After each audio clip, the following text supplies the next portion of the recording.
சிரிப்பினுடைய மகத்துவம் குறித்து தான் நாம் இன்னைக்கு பார்க்க போகிறோம். சிரிப்பை குறித்து தொல்காப்பியர் நகையே அழுகை அப்படின்னு சொல்லும்போது சிரிப்பை தான் முன்னாடி வைக்கிறார். அதில் அவர் எள்ளல், இளமை, பேதமை, மடம் ஆகிய 4 காரணங்களால் நமக்கு சிரிப்பு வருங்கிறார்.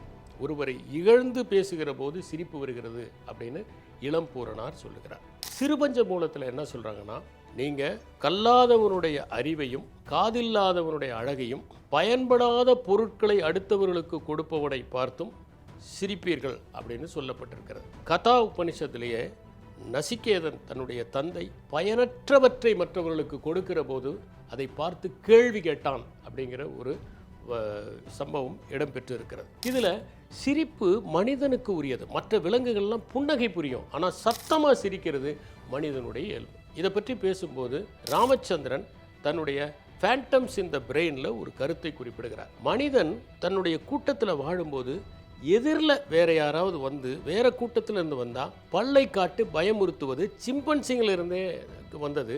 அதனால் நம்ம உன்னை பார்த்தா அந்த பல்லை காமிச்சு பயமுறுத்துவதிலிருந்து தான் புன்னகை வந்தது அப்படிங்கிற ஒரு கருத்தை தெரிவிக்கிறார். What they don't teach at Harvard business school அப்படிங்கிறதுல சிரிக்கும் போது நம்முடைய மனம் லகுவாகிறது, அதனால் பெரிய பிரச்சனைகளை கூட நாம் தீர்க்க முடிகிறது அப்படின்னு சொல்கிறார். அதை தான் திருவள்ளுவரும் இடுக்கண் வருங்கால் நகுக அப்படின்னு சொல்கிறார். டேனியல் கானமேன் அப்படிங்கிற நோபல் பரிசு பெற்ற அறிஞர் நாம் நண்பர்களோடு இருக்கிற போது தான் அதிகமாக சிரிக்கிறோம் என்று கூறுகிறார்.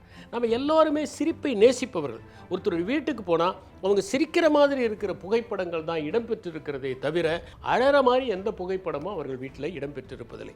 சிரித்து மகிழ்ச்சியாக இருப்பவர்களிடம்தான் நான் நட்பு கொள்ள விரும்புகிறோடைய எல்லா நேரங்களிலும் அழுது கொண்டு இருப்பவர்களிடம் நாம் நட்பு பாராட்ட ஒருபோதும் விரும்புவதில்லை. இந்த ஹியூமர் அப்படின்னு சொல்கிறதுலையே பலவிதமான வகைகள் இருக்கின்றன. இப்போ விட் அப்படின்னு சொல்கிறோம். அது எதனாலனா அறிவினால் ஏற்படக்கூடிய ஒரு சிரிப்பு. உதாரணத்துக்கு ஒரு முறை கீவாஜா சாப்பிட்டுக்கிட்டு இருக்காரு, பக்கத்தில் வெள்ளை வாரணர் உட்கார்ந்துருக்கார். வாரணம் அப்படின்னு சொன்னால் அது யானையை குறிப்பது. அப்போ அவருக்கு நீரிழிவு நோய் இருக்குது. அப்போ பரிமாறுகிறவர் கேசரிங்கிற அந்த இனிப்பை கொண்டு வந்து அவருக்கு பரிமாறும்போது அவர் வேணாம் வேணாம் அப்படிங்கிறார்.